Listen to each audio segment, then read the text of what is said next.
The red ink from my pen bled slightly into the cheap paper of the history essay sitting on my desk. I sighed and rubbed my eyes, which felt dry and gritty after hours of grading. Being a high school history teacher was not exactly a path to riches, but it was honest work, and I loved seeing the spark in a kid's eyes when they finally understood why the past mattered. I looked at the clock on the wall and realized it was already past 6 in the evening. My stomach gave a low rumble, but I ignored it because tonight was special and I wanted to have an appetite. I packed my leather satchel, which was fraying at the edges, and walked out to my car. It was a 10-year-old sedan that rattled when it idled, but it got me from point A to point B. As I drove home, the radio played a soft jazz tune, and my mind drifted to Glenda. We had been married for 5 years, and tonight was our anniversary. Well, technically it was our anniversary of the day we met, not our wedding anniversary, but I always like to celebrate the little milestones.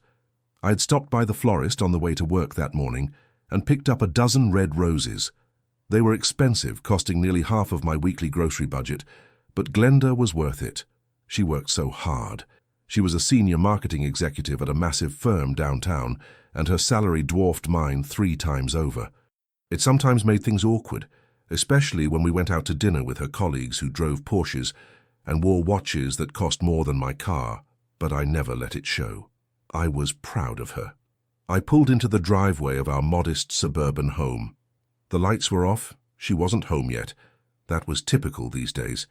Glenda had been working late almost every night for the past 6 months. She said it was the merger. Her company was acquiring a smaller firm, and her boss David was riding everyone hard to make sure the transition was seamless. David. I had met him twice at company Christmas parties. He was a tall man with silver hair and a smile that never quite reached his eyes. He wore custom suits and smelled of expensive cologne and arrogance. He always looked at me like I was the waiter instead of Glenda's husband. I unlocked the front door and set the flowers in a vase on the kitchen island. I started prepping dinner. I was making her favorite, which was a simple pasta carbonara. I wasn't a chef, but I knew how to follow a recipe.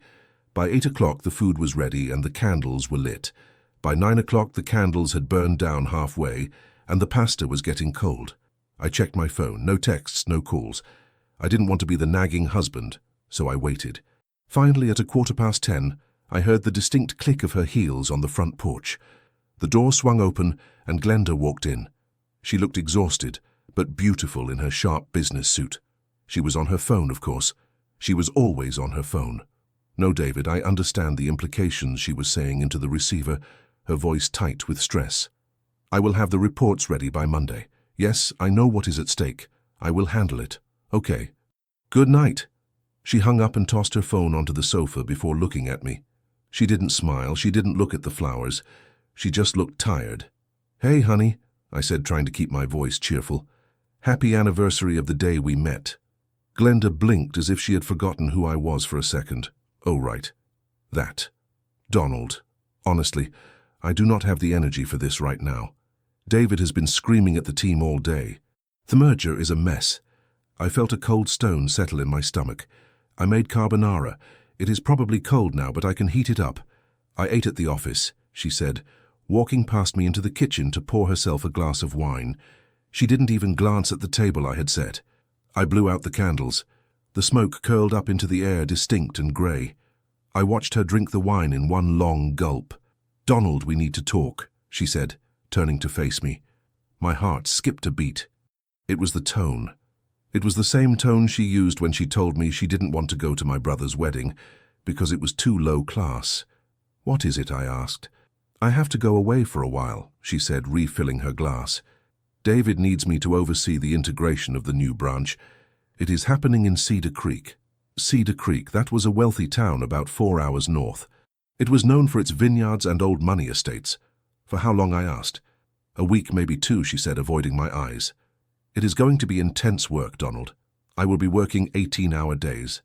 But next week is our actual wedding anniversary, I said quietly. We had plans. We were going to go to that cabin by the lake. Glenda rolled her eyes, a gesture that had become all too common lately. Donald, grow up. This is my career. This is real money. That cabin is not going anywhere. If I pull this off, David said, there is a massive bonus and a promotion to vice president. Do you know what that means for us? It means we can finally move out of this neighborhood. We can buy a real house. I looked around our kitchen. I liked our house. I had painted these walls myself. I had fixed the sink when it leaked. It was our home. But to Glenda, it was just a stepping stone. Okay, I said, forcing a smile. I understand. You have to go. She softened slightly just for a moment. Look, I know it sucks, but I have to do this. I am leaving tomorrow morning. And Donald, please do not call me every hour. I need to focus. Where will you be staying? I asked, just out of habit. She hesitated. Just for a split second, she hesitated. I am staying at my mother's old house, she said quickly. It is right in Cedar Creek, remember? It has been sitting empty since she moved to Florida. It is closer to the new office than any hotel, and I can save the company on expenses. Plus, I need to check on the property, her mother's house. I remembered it. A sprawling Victorian mansion that Glenda's mother had inherited and then abandoned when she retired to the sun. It was a beautiful place, but it felt cold. Okay, I said. Safe travels. The next morning she was gone before I woke up. The house felt empty. The roses on the counter were already starting to droop. I went to work and went through the motions. I taught the Civil War to third period and the Industrial Revolution to fourth period, but my mind was in Cedar Creek. I felt a disconnect growing between us, a canyon that was getting wider every day. She was climbing a corporate ladder that I couldn't even see the top of, and I was standing on the ground waving. 3 days passed. I texted her a few times. Simple things like, hope the work is going well, or miss you. Her replies were short. Busy. Talk later. Exhausted. On Thursday afternoon, I was sitting in the teacher's lounge eating a sandwich when my phone buzzed. It wasn't a text from Glenda. It was an email notification from the State Lottery Commission. I stared at it confused. I bought a ticket every Friday just for fun, but I never won anything more than $2. I opened the app. My eyes widened. I hadn't won the jackpot. I wasn't a millionaire, but I had matched 5 numbers. The prize was $25,000. I sat there in the quiet lounge and just breathed. $25,000. To Glenda, that was probably a nice bonus. To me, it was life-changing. It was enough to fix the roof. It was enough to pay off the car. It was enough to take Glenda on a real vacation to Europe like she always wanted. A sudden surge of excitement rushed through me. I wanted to tell her. I wanted to hear her voice change. I wanted to hear her say that she was proud of me. I picked up the phone to call her, but then I stopped. If I called her, she would just be stressed. She would say, "That is nice, Donald, but I am busy." No, this needed to be done in person. It was Thursday. If I drove up to Cedar Creek now, I could be there by evening. I could surprise her. I could bring champagne and take her out to the fanciest dinner in town. She said she was staying at her mother's house. I knew where the spare key was hidden under the loose brick on the back patio. I could get there before she came back from work, set up a romantic dinner and wait for her. It was perfect. It was the romantic gesture that would save our anniversary. It would remind her that I wasn't just her boring husband, but the man who could still surprise her. I left school as soon as the final bell rang. I didn't even go home to change. I went straight to the bank and withdrew $500 in cash just in case. Then I went to a jewelry store. With the winning ticket email as my confidence boost, I put a deposit down on a pair of diamond earrings she had circled in a magazine months ago. I put them on my credit card knowing I could pay it off as soon as the check cleared. I got in my rattling sedan and hit the highway. The drive was 4 hours, but it felt like 4 minutes. My heart was pounding with anticipation. I rehearsed what I would say. I imagined her face lighting up. I imagined her dropping her briefcase and hugging me. I imagined us laughing about how silly we had been to drift apart. The sun was setting as I reached the outskirts of Cedar Creek. The town was beautiful, bathed in the golden light of dusk. The streets were lined with oak trees, and the houses were set far back from the road behind iron gates. I navigated the familiar turns toward her mother's house. It was in the most exclusive part of town up on a hill overlooking the valley. I turned onto the street. It was quiet. No cars passed me. I felt a nervous flutter in my chest. What if she was angry that I interrupted her work? What if she sent me home? I pushed the doubt away. No one gets angry about $25,000 and diamond earrings.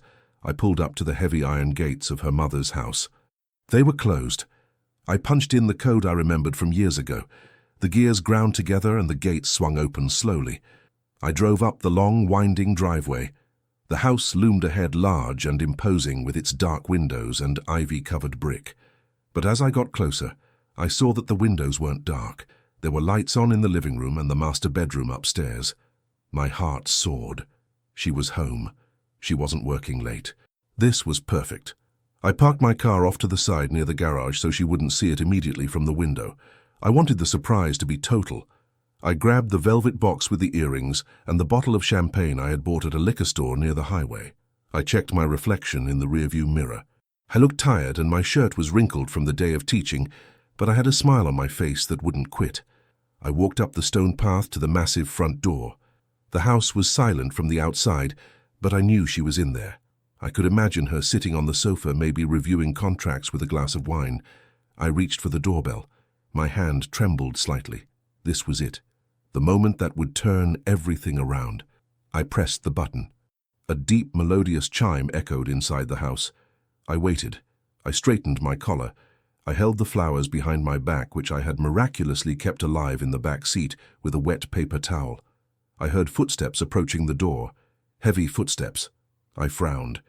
Glenda had a distinct light walk. These sounded like boots.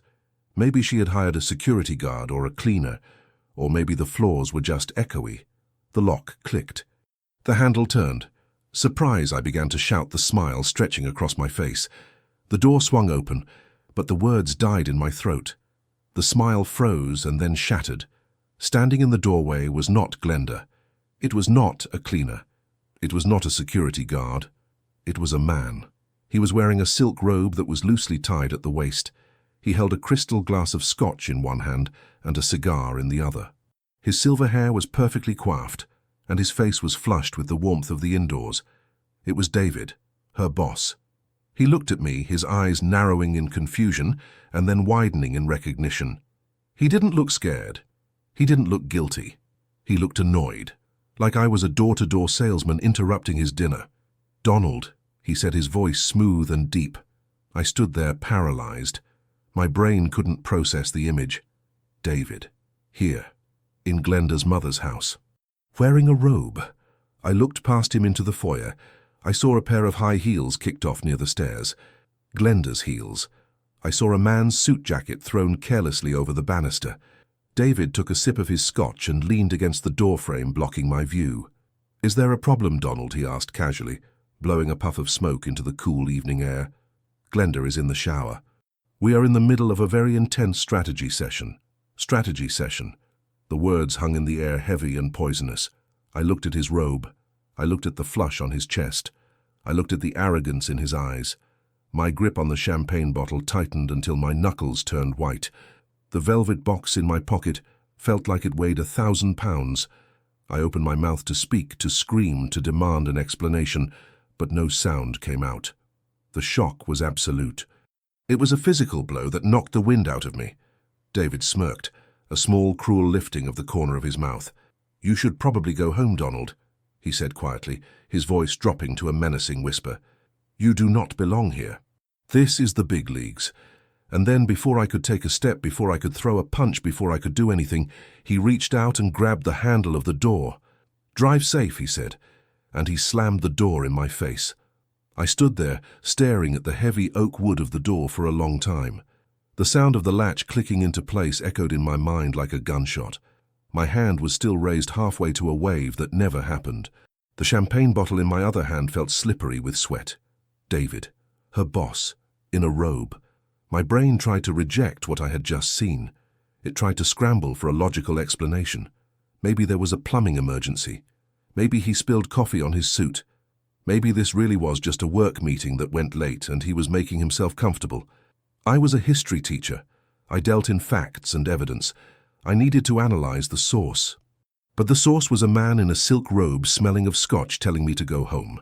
I took a step back. The porch light flickered and buzzed above me. A moth threw itself against the glass repeatedly. That was me. I was the moth, throwing myself against a barrier I couldn't break. I turned to walk back to my car, but my legs wouldn't cooperate. A burning heat started to rise in my chest. It wasn't just sadness, it was humiliation. He had looked at me like I was the pizza delivery boy. He had dismissed me from my own wife's location. I couldn't leave, not yet.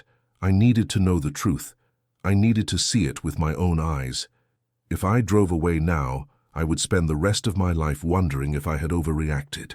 I would let Glenda gaslight me into believing I was the crazy, jealous husband. I stepped off the stone path and onto the soft mulch of the garden. The shadows of the house were long and deep. I moved quietly. I had learned to be quiet moving around the classroom during exams, and tonight I used that skill. I crept around the side of the Victorian mansion toward the light spilling out from the living room windows.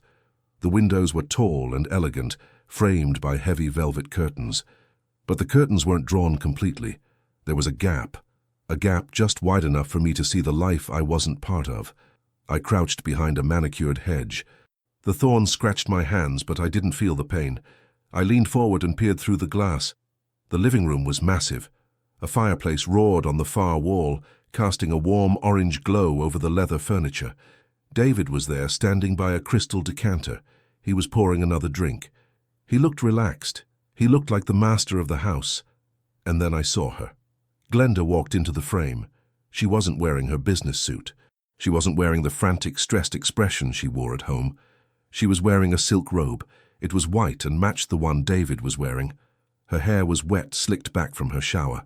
She held a wine glass in her hand. She walked up to David. She didn't hand him a file. She didn't show him a spreadsheet. She reached out and adjusted the lapel of his robe. Her touch was familiar. It was intimate. It was a touch she hadn't given me in years. David said something and threw his head back, laughing. It wasn't a polite work laugh. It was a belly laugh. I couldn't hear them through the double-paned glass. I needed to hear them. I needed to know what was so funny. I saw that the window next to them was cracked open slightly at the bottom, probably to let out the smoke from David's cigar. I crawled forward, my knees sinking into the damp soil. I ruined my trousers, but I didn't care. I pressed myself against the brick wall right under the window frame. The voices drifted out, clear and sharp in the night air. "Did you see his face?" David asked. His voice was thick with amusement. He looked like a kicked puppy. Glenda giggled. It was a sound that twisted a knife in my gut. I panicked for a second. She said, "I thought he was going to make a scene, but Donald never makes a scene. He is too passive. That is why he is a teacher. He likes rules." "He is a bore," David said. The ice in his glass clinked. "I do not know how you stood it for 5 years. The man drives a car that sounds like a lawnmower." Glenda sighed. A long, dramatic sigh. "He was safe, David. When we met, I needed safe. I was just starting out. He was kind, he cooked, he cleaned. He was like a golden retriever. But I outgrew him. I outgrew him 3 promotions ago. I felt tears hot and stinging welling up in my eyes. I bit my lip so hard I tasted blood. They weren't just cheating, they were dissecting me." "So why haven't you left him yet?" David asked. "Why keep the pet around?" Glenda laughed again. "Because of the optics, David. You know the board is old-fashioned. They like family values. A divorce right before the merger would look messy. Plus, Donald is useful. He takes care of the house. He pays the bills with his little salary so I can invest mine. He is basically free labor until I am ready to cut him loose. Free labor, a golden retriever, useful. Every sacrifice I had made for her flashed before my eyes. Every late night grading papers so I could afford to take her to a nice dinner. Every time I fixed her car, every time I rubbed her feet after work. It wasn't love to her, it was a transaction, and I was the one getting scammed." "And what about tonight?" David asked. "What if he comes back?" "He won't," Glenda said confidently. "He is probably halfway home crying. I will call him in an hour. I will tell him you were just there for a meeting, and he misunderstood. I will gaslight him a little. Tell him he is being insecure and ruining my career chances. He will apologize. He always apologizes." David chuckled. "You are cold, Glenda." "I like that." I clenched my fists. The velvet box in my pocket dug into my thigh. The diamond earrings. I had put myself in debt for a woman who was calling me a useful idiot to her lover. A red haze of rage washed over me. For a moment the world tilted. I looked at the champagne bottle in my hand. It was heavy, solid glass. I stood up. My reflection appeared in the dark window. I looked wild. My tie was crooked, my hair was messy, and my eyes were wide with fury. I could do it. I could smash the window. I could climb inside. I could tackle David. I could scream at Glenda. I could shatter their perfect little evening. I could make them feel the pain I was feeling. I imagined the glass breaking. I imagined the look of terror on Glenda's face. I imagined smashing the bottle over David's arrogant head. My arm tensed. I pulled the bottle back ready to swing, but then I stopped. I saw David lean in and kiss her. It was a possessive kiss. He owned the room. He owned the company. He owned the narrative. If I broke in there now, what would happen? The police would come. David was a powerful man. He knew judges. He knew the mayor. I would be the crazy husband who committed assault and breaking and entering. I would be arrested. I would lose my teaching license. I would lose my pension. Glenda would play the victim. She would say I was abusive. She would use it to get a quick divorce and take everything. David would spin it to the press. I would end up in a jail cell and they would end up drinking more scotch and laughing about how I proved them right. I lowered the bottle. My arm shook with the effort of holding back. Glenda was right about one thing. I was a rule follower. But she was wrong about why. I didn't follow rules because I was weak. I followed rules because I understood consequences. And the consequence of violence tonight was my total destruction.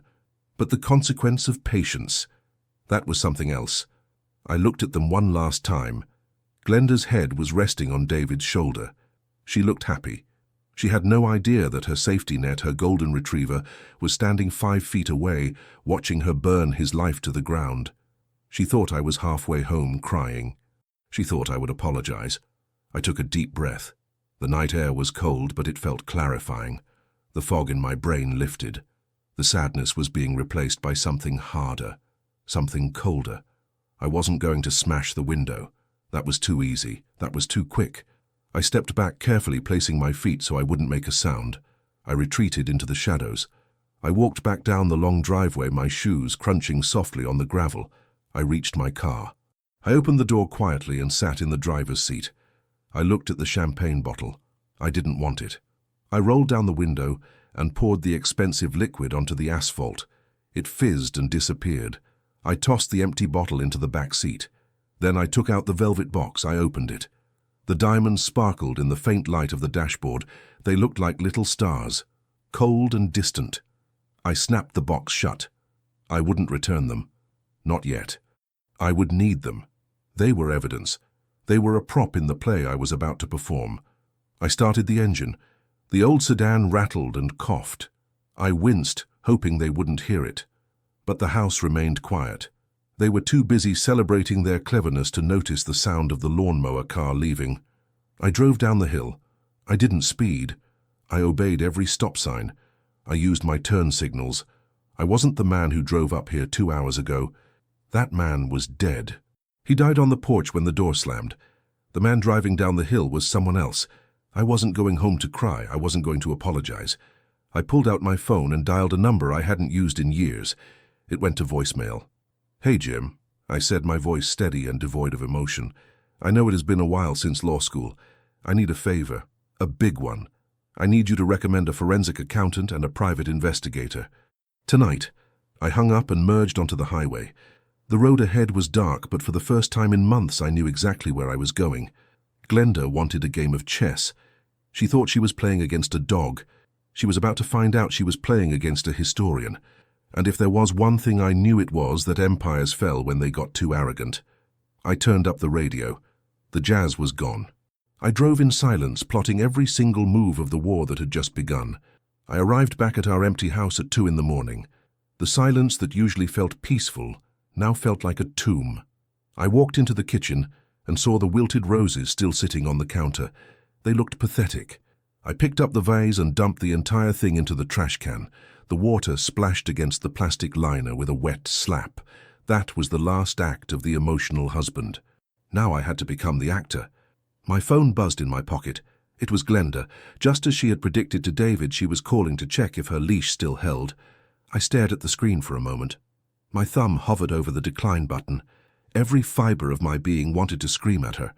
I wanted to tell her I knew about the robe. I knew about the mockery. I knew she thought I was a golden retriever. But I remembered the chess game. If I confronted her now, she would close ranks. She would hide the money. She would delete the emails. I needed time. I took a deep breath and answered the phone. "Hello," I said. I made my voice sound small and shaky. I pitched it perfectly to sound like a man who had been crying on the highway. "Donald," she said. Her voice was sharp, but layered with that fake concern she used when she wanted something. "David just told me you stopped by. What on earth were you thinking?" "I am sorry, Glenda," I said. I sat down at the kitchen table and stared at the wood grain. "I just wanted to surprise you. It was our anniversary. You embarrassed me," she sighed. David was furious. He was in the middle of a crucial negotiation, and you show up looking like a lost child. "Do you have any idea how unprofessional that looks?" "I know," I said. I bit my tongue so hard I tasted iron again. "I just saw him in the robe and I got confused." "He spilled coffee on his suit, Donald," she said quickly.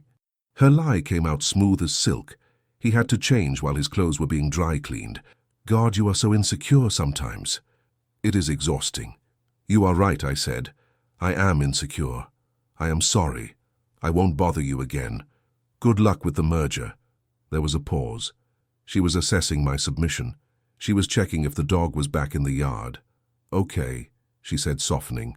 "Go to sleep. We will talk when I get back next week. And Donald, do not spend any money. We need to save for the new house, remember?" I hung up. The screen went black. "Do not spend any money," that was her command. I stood up and walked to the home office we shared. It was mostly her space filled with awards and plaques. My small desk was in the corner. I sat down at her computer. It was password protected, of course. She changed her password every month for security, but Glenda was a creature of habit. She always used variations of street names from her childhood. I tried the first one. Incorrect. I tried the second. Incorrect. I tried the street where her grandmother lived, followed by the year she graduated. The screen unlocked. I didn't smile. I didn't feel triumph. I felt a cold, clinical focus. I was an archaeologist digging for bones. I started with the bank accounts. We had a joint account for bills, but she had her own private accounts for her bonuses and investments. She always told me she managed them separately to maximize our portfolio. I had never questioned it because I trusted her financial acumen. I logged into the banking portal. My name was on the secondary access list, which meant I could view but not withdraw. That was fine, I just needed to see. I scrolled through the statements for the last year. At first everything looked normal. Salary deposits, mortgage payments, credit card bills. Then I saw it. Recurring transfers to an LLC I had never heard of, Pegasus Consulting. Every month $3,000 went to Pegasus, then $5,000, then $10,000. I opened a new tab and searched for the company registry. Pegasus Consulting was registered in Delaware to an anonymous agent, but the mailing address for the invoices was a P.O. box in Cedar Creek, the same town where she was currently sleeping with her boss. I kept digging. I went through her emails. She was careful. She had deleted most of her correspondence with David.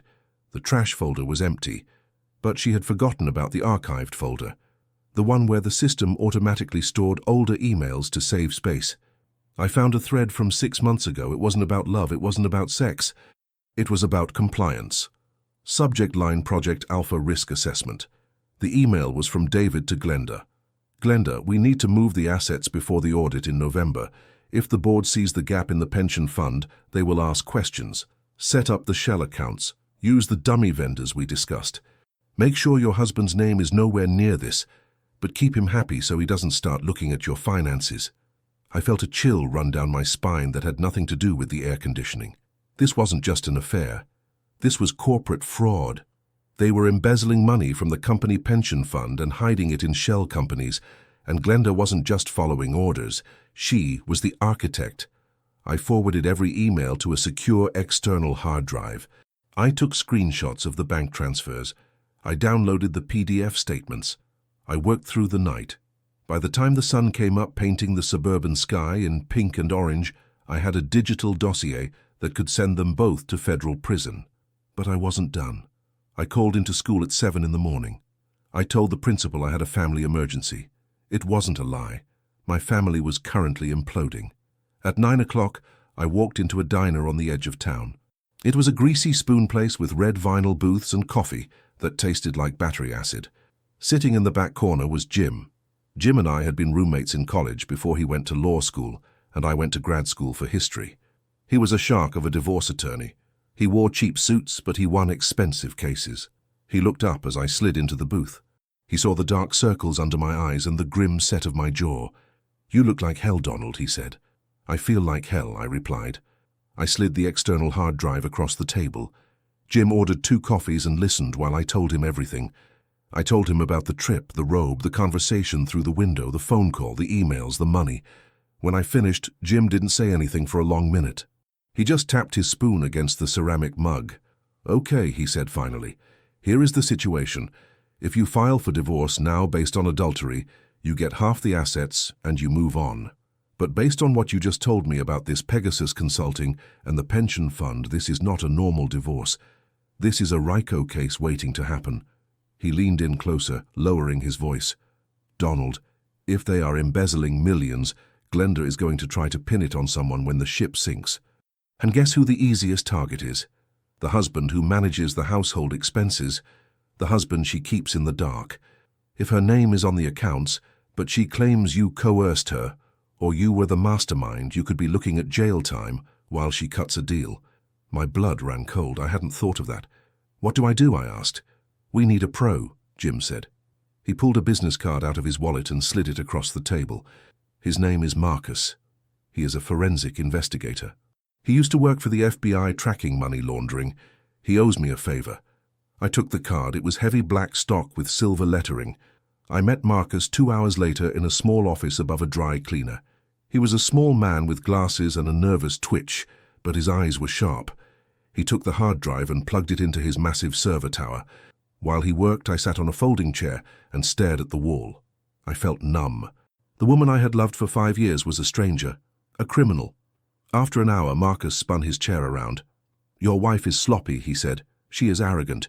She thinks because she uses a VPN, nobody can track her. But she is logging into the shell company accounts from her work laptop. The IP addresses match." He pulled up a document on the screen. "But that is not the worst part, Donald. I did a background check on your wife's boss, David Sterling." I looked at the screen. It was a mugshot from 20 years ago. David looked younger, but the arrogant sneer was the same. "He was arrested for fraud in '98, Marcus said. "Charges dropped. Insufficient evidence." "But look at this." He opened another folder. It was a list of names, women's names. "These are former employees of David's previous company," Marcus explained. 5 of them. All of them left abruptly. All of them signed strict non-disclosure agreements. All of them received large settlements paid out from a slush fund. I squinted at the screen. "What are you saying?" "I am saying David is a predator," Marcus said. "He targets young, ambitious women in his company. He seduces them or harasses them, and when things get messy, he pays them off to silence them." Marcus clicked a final file. It was a scanned document. A settlement agreement from 2 years ago for a woman named Sarah. "Look at the witness signature," Marcus said, pointing a pen at the bottom of the page. I leaned in. The signature was loopy and elegant.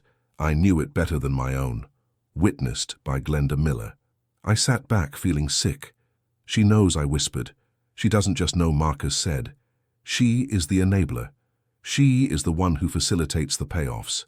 She is the one who convinces the women to take the money and sign the NDA. That is why she got promoted so fast. That is why she is the favorite. She is the keeper of his secrets." The image of Glenda in the white robe adjusting David's lapel flashed in my mind. She wasn't just sleeping with him for a promotion.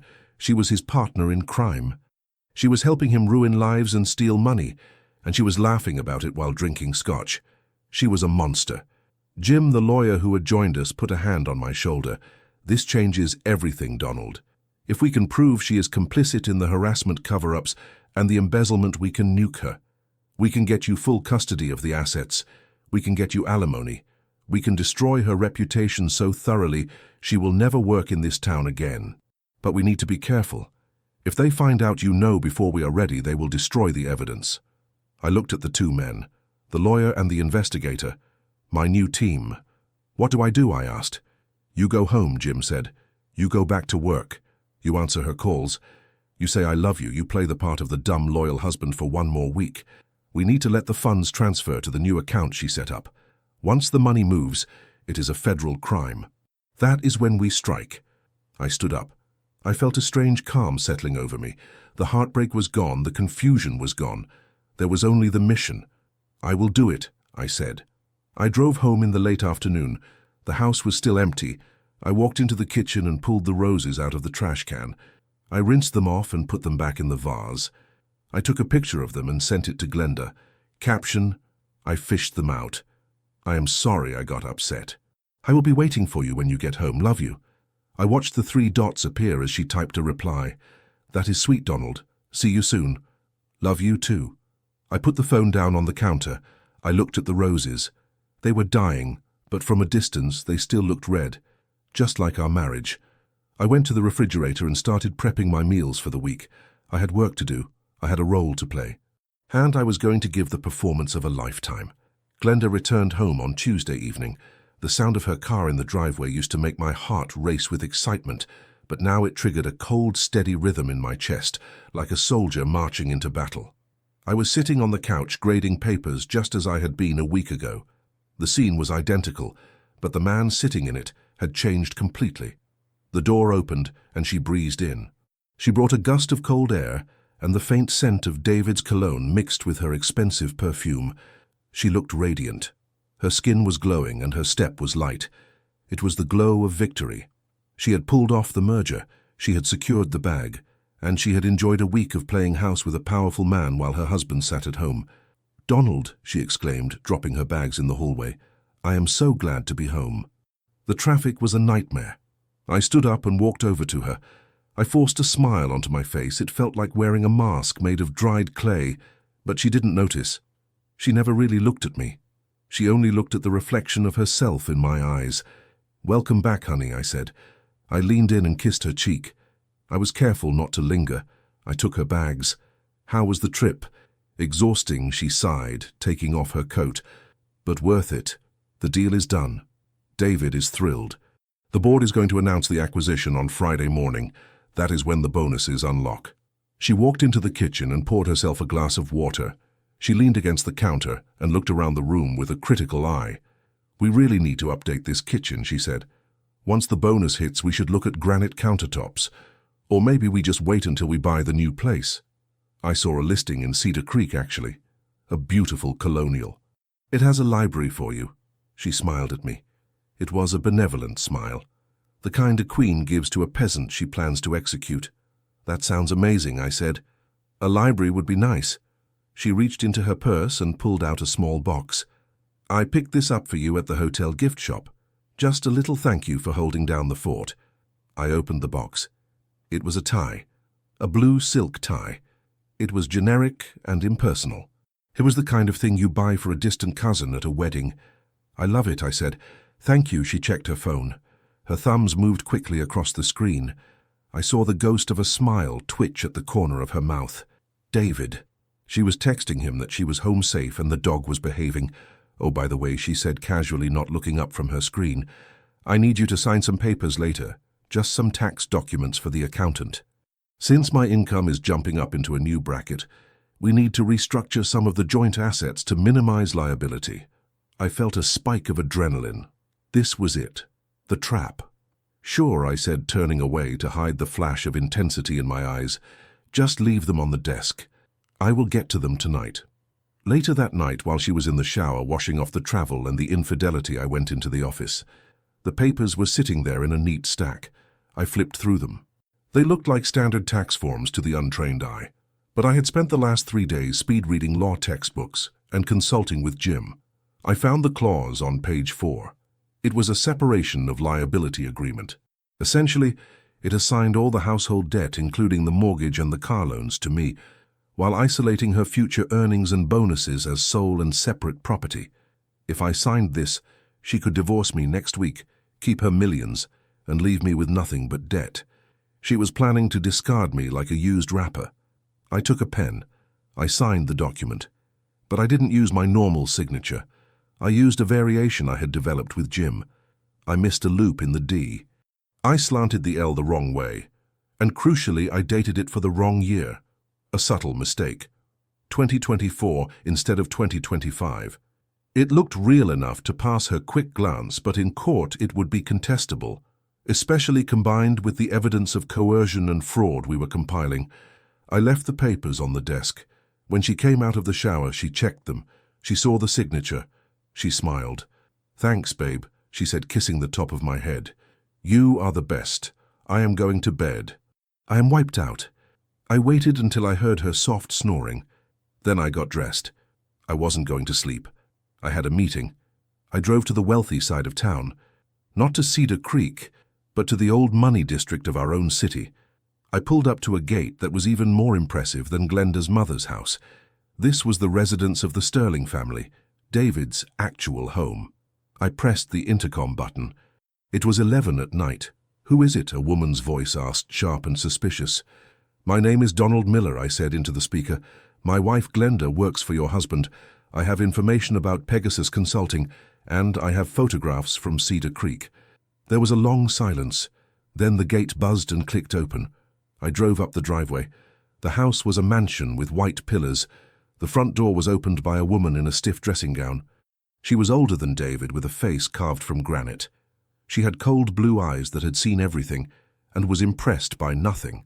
This was Eleanor Sterling. She came from oil money. She was the reason David had a career in the first place. Her father had funded his first venture. She didn't invite me in. She stood in the doorway, blocking the entrance. "You have 5 minutes, Mr. Miller," she said. "And if this is a shakedown, I will call the police before you finish your sentence." I handed her a manila envelope. "It is not a shakedown," I said. "It is a heads up." She opened the envelope. She pulled out the photos I had taken through the window. David in the robe, Glenda in the robe. The intimacy, the mockery. She didn't flinch. Her expression didn't change. "He has had mistresses before," she said, tossing the photos back into the envelope. "This is hardly news." "Why are you here?" "To cry on my shoulder." "No," I said. "Keep looking." She reached back into the envelope and pulled out the bank statements Marcus had printed. The transfers to Pegasus Consulting, the drain on the pension fund, and the shell company documents that listed David as the primary beneficiary, but used Eleanor's social security number as the guarantor without her signature. Her eyes narrowed. Her hand tightened on the paper. "He is using my trust fund as collateral," she whispered. "He is stealing from the company," I said, "and he is setting you up to take the fall if the SEC investigates. My wife is helping him. They plan to run off together once the merger bonus hits on Friday. They are going to leave you with the regulatory mess and me with the debt." Eleanor looked up at me. The granite cracked. I saw a flash of pure, unadulterated rage behind her eyes. It wasn't the rage of a scorned woman. It was the rage of a business partner who had been embezzled. "Come inside," she said, stepping back. We sat in her library. It smelled of lemon polish and old paper. She poured 2 glasses of brandy.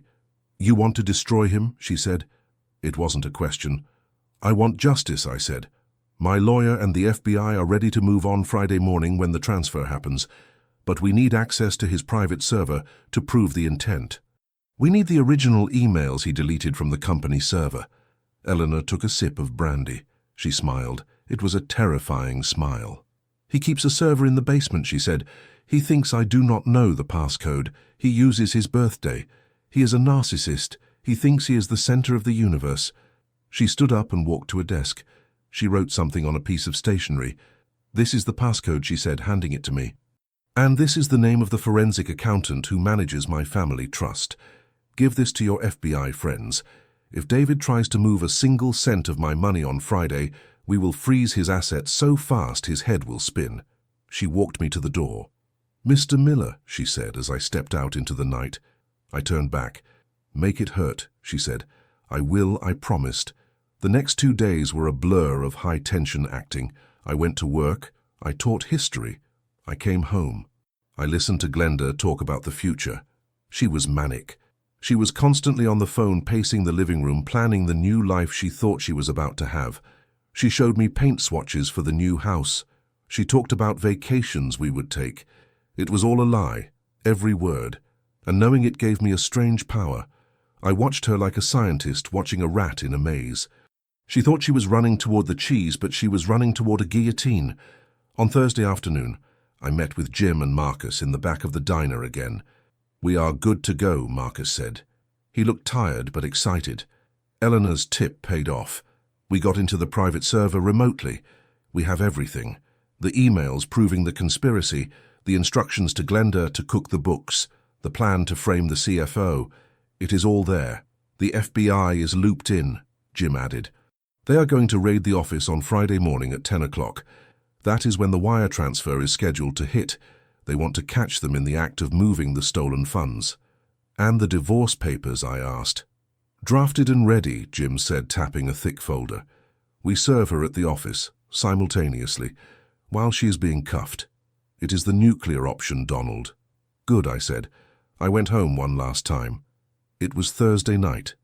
The night before the end of the world. Glenda was packing a suitcase. Another trip, I asked, leaning against the doorframe. Just a quick weekend getaway, she said, not looking at me. To celebrate the merger. The whole executive team is going to a resort. Team building. She was lying. She was going to meet David. They were probably planning to celebrate their theft with expensive champagne. You deserve it, I said. You have worked hard. She stopped packing and looked at me. For a second, just a fleeting second, I saw a flicker of guilt in her eyes. Or maybe it was just pity. You are a good man, Donald, she said. You really are. I am, I said simply. She walked over and hugged me. It was a stiff hug, a goodbye hug. I will see you on Sunday, she said. I watched her finish packing. I watched her zip up the suitcase. No, I thought. You won't see me on Sunday. You will see me in court. Or maybe you will see me through the glass of a visitation room. I went to bed early, but I didn't sleep. I lay in the dark, listening to her breathing. I thought about the 5 years we had spent together. I thought about the memories that were now tainted. The vacations where she was texting David. The dinners where she was spending stolen money. The laughter that was mocking me. I felt a tear slide down my cheek into the pillow. I mourned the death of my marriage. I mourned the death of the woman I thought she was. But then I dried my eyes. The morning was over. The execution was scheduled for 10 a.m. I got up at 6 in the morning. Glenda was already up drinking coffee and checking her emails. She was wearing her power suit, the red one, the one she wore when she wanted to intimidate people. Big day, I said, pouring myself a cup of black coffee. Huge, she said. Her eyes were bright with greed. Wish me luck. Good luck, Glenda, I said. I really mean that. She kissed my cheek and grabbed her suitcase. Bye, Donald, she called out as she walked out the door. Bye, Glenda, I whispered to the empty room. I waited until I heard her car pull away. Then I went upstairs. I showered and shaved. I put on my best suit. It wasn't expensive, but it was tailored and clean. I put on the blue tie she had given me. It felt like a noose, but I wore it as a reminder. I packed a small bag. Just the essentials, my laptop, my journal, the velvet box with the diamond earrings. I walked through the house. I touched the walls I had painted. I looked at the table where I had eaten alone so many nights. I walked out the front door and locked it. I slid the key under the mat. I got into my rattling sedan. I didn't drive to school. I drove toward the city center, toward the glass tower where Glenda worked. My phone buzzed. It was a text from Jim. Assets frozen. FBI is in the lobby. Showtime. I merged onto the highway. The sun was shining. It was a beautiful day for a revolution. The golden retriever was gone. The wolf was at the door, and he was hungry. I parked my car 3 blocks away from the glass tower where Glenda worked. It was a coffee shop parking lot with a clear view of the building's main entrance. I didn't go inside for coffee. I sat in the driver's seat and opened my laptop. The interior of the car was warm from the morning sun, but my hands were cold as ice. Marcus had delivered on his promise. He had sent me a secure link to a live stream. It turned out that David's arrogance extended to his security protocols. He had installed a high-definition camera in the boardroom to record his victories for posterity. Marcus had simply guessed the password, which was the same as his email password. I adjusted the screen and put on my headphones. The image flickered for a second and then resolved into a crystal-clear view of the boardroom on the 45th floor. It was like watching a play where the actors didn't know the curtain was about to fall on their heads. The room was filled with suits. There were 12 people sitting around the massive oval table. I recognized the CFO, a nervous man with a receding hairline.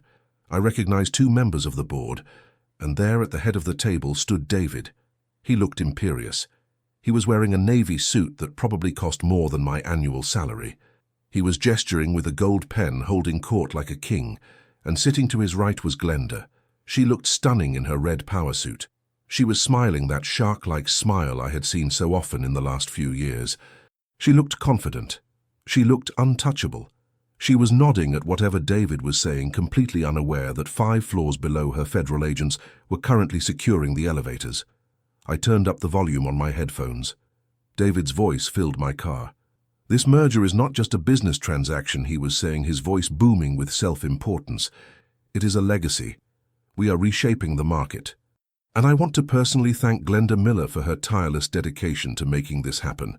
The room applauded. Glenda beamed. She stood up and did a little mock bow. "Thank you, David," she said. It was a team effort. But yes, we are about to make history. I watched her face on the screen. It was the face of a stranger. There was no trace of the woman who used to cry during sad movies. There was no trace of the woman who loved my carbonara. There was only ambition, pure, raw, and ugly. "All right," David said, clapping his hands together. "Let us make it official. CFO, initiate the transfer." The nervous man nodded and tapped on his laptop.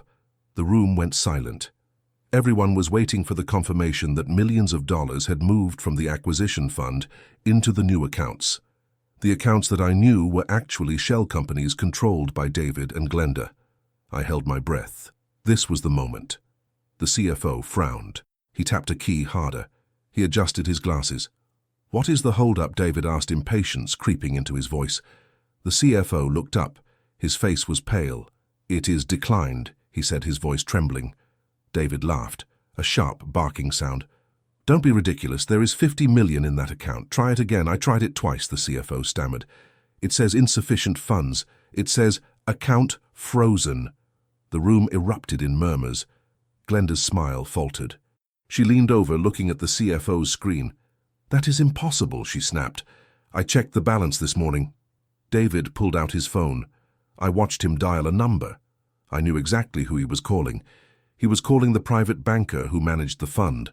He put the phone to his ear. I could see the color draining from his face. "What do you mean, frozen?" he shouted into the phone. "Who authorized a freeze?" "My wife." "What do you mean, my wife?" "She has no authority over this account. It is a corporate account." I watched him listen for a moment longer. Then he threw the phone onto the table. It slid across the mahogany and hit a glass of water, knocking it over. "Eleanor," he hissed. She activated the trust clause. She froze everything.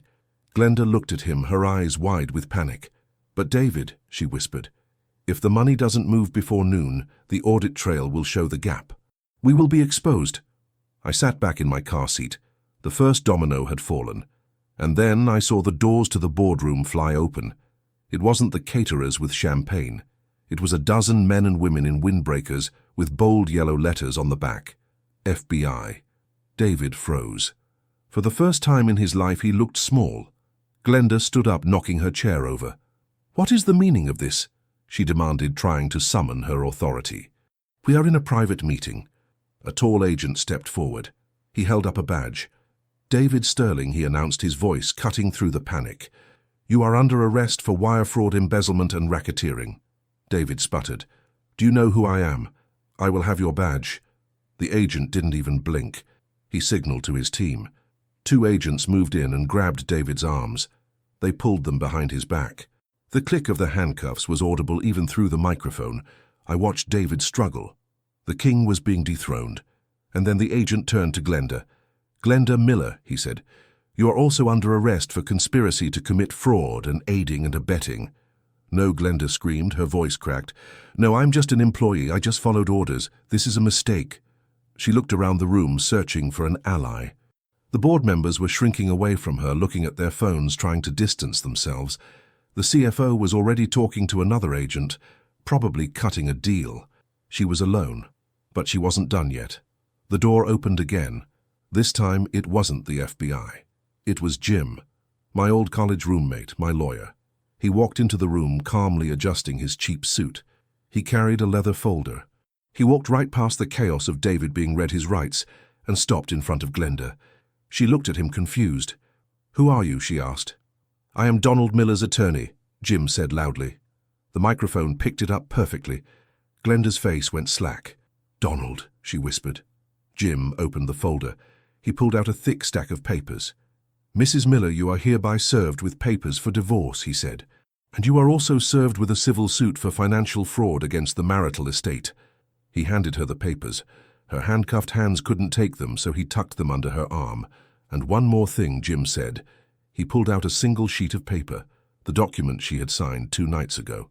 "You signed a separation of liability agreement," he said, his voice dripping with professional satisfaction, "which means the debt you incurred against the house and the loans you took out in your name are now solely your responsibility. And since the assets you were counting on have been seized by the federal government, you are effectively bankrupt." Glenda stared at him. Her mouth opened and closed like a fish out of water. The reality was crashing down on her. The perfect plan, the millions, the new house, the life with David. It was all gone, and she realized something else. She realized I knew. She realized the golden retriever had bitten back. The agent started to lead her away. She stumbled, her high heels catching on the carpet. "Wait," she screamed. "Wait, I need to make a call. I am allowed a phone call." The agent sighed. "Strictly speaking, not until booking, ma'am. Please," she begged. Tears were streaming down her face, ruining her perfect makeup. "Please let me call my husband. He will explain. He can fix this. He has the records." "It is a misunderstanding." The agent looked at her with pity. He nodded. "Make it quick." I saw her fumble for her phone with her cuffed hands. My phone rang in the quiet car. The screen lit up. My wife. I stared at it for a second. The vibration hummed against the center console. I picked it up. "Hello," I said. My voice was calm. It was the voice of a man who was done acting. "Donald," she sobbed. "Donald, thank God you answered. You have to come down here. It is a nightmare. The FBI is here. They are arresting David. They think I am involved. You have to tell them, Donald. Tell them I am just the marketing director. Tell them I am innocent." I watched her on the screen. She was huddled in the corner of the boardroom, surrounded by agents. She looked small and pathetic. "Innocent," I repeated slowly. "Like you were innocent in Cedar Creek, Glenda." There was a silence on the line. A heavy, suffocating silence. What she whispered. "I saw you, Glenda," I said. "I was there. I stood on the porch. I looked through the window. I saw the robe. I heard you laughing. I heard you call me a useful idiot. I heard you say I was a golden retriever." "No," she gasped. "Donald, no, that was—" And I found the emails. I continued, cutting her off. I found the shell companies. I gave everything to the FBI, Glenda. I gave them the hard drive. I gave them the bank transfers. I gave them the witness signatures you forged. On the screen, I saw her knees buckle. She slumped against the wall, sliding down until she hit the floor. "Donald, please," she wailed. Her voice was raw. It was the sound of a trapped animal. "I am sorry. We can fix this. I love you. Do not do this to me. I will lose everything. You already lost everything," I said. "You lost your job. You lost your money. And you lost the only person who actually cared about you. Donald, please." "Save it for the judge," I said. And then I delivered the line I'd been rehearsing in my head for 3 days. The line that ended the play. "I know everything, Glenda. Talk to my lawyer." I pressed the red button. The call ended. On the screen, I saw her drop the phone. She put her face in her hands and screamed. It was a silent scream on my laptop because I pulled the headphones out. I watched the agents hoist her up by her arms. They marched her out of the room, past the stunned board members, past the ruined celebration, past the life she had tried to steal. I closed the laptop. I sat there for a moment in the silence of the car. I thought I would feel happy. I thought I would feel a rush of victory, but I didn't. I just felt tired, and I felt a profound sense of relief. The weight was gone. The lie was over. I looked out the window. Down the street, I saw the flashing lights of the police cars reflecting off the glass of the tower. A crowd was gathering on the sidewalk. Reporters were arriving. I saw a news van pulling up. Tomorrow her face would be on the front page. The scandal would be the talk of the town. David Sterling and his mistress caught in a multi-million-dollar fraud. I started the car. The engine rattled, but for the first time I didn't mind the sound. It was an honest sound. I didn't drive toward the chaos. I put the car in reverse and backed out of the spot. I drove away from the city center. I drove toward the suburbs. I had one more stop to make. I had to go to the school. I had a history class to teach at 1 o'clock, and I wasn't going to be late. After all, I was a man who followed the rules. As I drove, I rolled down the windows. The air smelled of spring. It smelled of new beginnings. I reached into the passenger seat and picked up the blue silk tie she had given me. The cheap tie meant to buy my silence. I pulled it off my neck and threw it out the window. I watched in the rearview mirror as it fluttered in the wind and landed in the gutter. I loosened my collar and took a deep breath. The war was over. And for the first time in a long time, I was free. 6 months passed since the day the glass tower fell. The seasons changed from the hopeful buds of spring to the burning red leaves of autumn. I watched the leaves fall from the oak tree in my front yard, and I thought about how nature has a way of stripping things down to the bone before it allows them to grow again. The legal proceedings were a spectacle. The local news covered it every night for weeks. They called it the Sterling scandal. I sat in the back of the courtroom for the sentencing hearings, not because I wanted to gloat, but because I needed to see the final chapter written. I needed to verify the sources one last time. The most satisfying moment wasn't the judge reading the verdict. It was the moment the alliance crumbled. Just as Marcus had predicted, David did not go down with the ship like a captain. He acted like a rat. His high-priced lawyers argued that he was a victim of his own ambition, but that the technical mechanics of the fraud were orchestrated by his subordinates, specifically by Glenda Miller. I saw Glenda's face when David's defense attorney pointed a finger at her. She looked at David, the man she had destroyed her marriage for, the man she had mocked me with. She looked for a shred of loyalty or love. She found nothing but cold indifference. He refused to even make eye contact with her. He discarded her just as easily as he had discarded the wrapper of a cigar. She realized then that she wasn't his partner. She was just another asset to be liquidated to save his own skin. In the end, the law came down hard. David was sentenced to 15 years in federal prison for racketeering and grand larceny. He lost his company, his reputation, and his family. Eleanor Sterling divorced him and took whatever the government didn't seize. He would spend the rest of his life as a pauper in a cage. Glenda received 3 years. It was a lighter sentence because she cooperated in the end, but it was enough to ruin her. She lost her marketing license. She was blacklisted from the corporate world. She was left with a criminal record and a mountain of debt that I had successfully legally severed from myself. I visited her once. Just once. It was 3 weeks before she was transferred to the federal facility. She was in the county holding cell. She looked thin. Her hair was dull and she wasn't wearing makeup. The power suit was gone, replaced by a grey jumpsuit that washed her out. She cried when she saw me. She told me she was sorry. She told me she had been brainwashed by the money and the status. She told me she still loved me. I listened quietly. I didn't feel anger. I didn't feel sadness. I just felt a distant pity, like looking at a stranger who had made a series of terrible calculations. "I cannot help you, Glenda," I said through the glass. "You made your choices. You bet on the wrong horse." "But what will I do when I get out?" she asked, wiping her nose on her sleeve. "I have nothing, Donald. I have no home. I have no money." "You have a master's degree," I said, standing up. "And you have time to think. Maybe you can teach history. It teaches you that if you do not learn from your mistakes, you are doomed to repeat them." I walked away and I didn't look back. The divorce was finalized a month later. Jim did a masterful job. Because of the separation agreement and the evidence of her using marital funds for criminal activity, the judge awarded me the house in full. Glenda walked away with her personal debt, and I walked away with the equity we had built over 5 years. But I didn't keep the house. It was too big. It was full of ghosts. Every corner reminded me of a lie. The kitchen where she complained about the countertops, the living room where she texted David, the bedroom where she slept next to me while planning to leave me. I sold it. The market was hot, and it sold in 3 days to a nice young couple who were just starting out. I hoped they would fill it with better memories than we did. With the money from the house sale and a surprisingly substantial whistleblower award from the SEC for exposing the pension fraud, I found myself in a position I never expected. I was financially free. I didn't buy a mansion. I didn't buy a sports car. I bought a small cabin by the lake, the same lake where we were supposed to spend our anniversary. It was quiet there. The air smelled of pine needles and wood smoke. It had a wraparound porch and a big stone fireplace. On my first night in the cabin, I sat on the porch wrapped in a blanket. My dog, a real golden retriever puppy I had adopted named Buster, slept at my feet. I held a mug of hot coffee in my hands.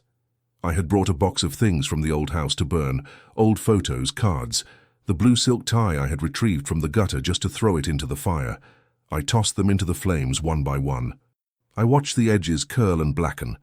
I watched the image of Glenda smiling at our wedding turn into ash and float up the chimney into the night sky. A lot of people think revenge is about hate. They think it is about screaming and breaking things. But I learned that true revenge is simply the restoration of balance. It is refusing to accept disrespect. It is standing up and saying that my kindness is not a weakness. I took a sip of coffee. It was hot and bitter and perfect. My phone buzzed on the table next to me. It was a text from a woman named Sarah. She was the new literature teacher at the high school. We had grabbed coffee a few times. She was kind. She liked history. And she listened when I spoke. "Are we still on for hiking tomorrow?" she asked. I smiled. It was a genuine smile, one that reached my eyes. "Absolutely," I typed back. "I will bring the sandwiches." I put the phone down and looked out at the moon reflecting on the dark water of the lake. I was alone, but I wasn't lonely. I had my dignity. I had my peace. And for the first time in a very long time, I liked the man I saw in the mirror. The history teacher had survived the revolution, and now it was time to write a new chapter.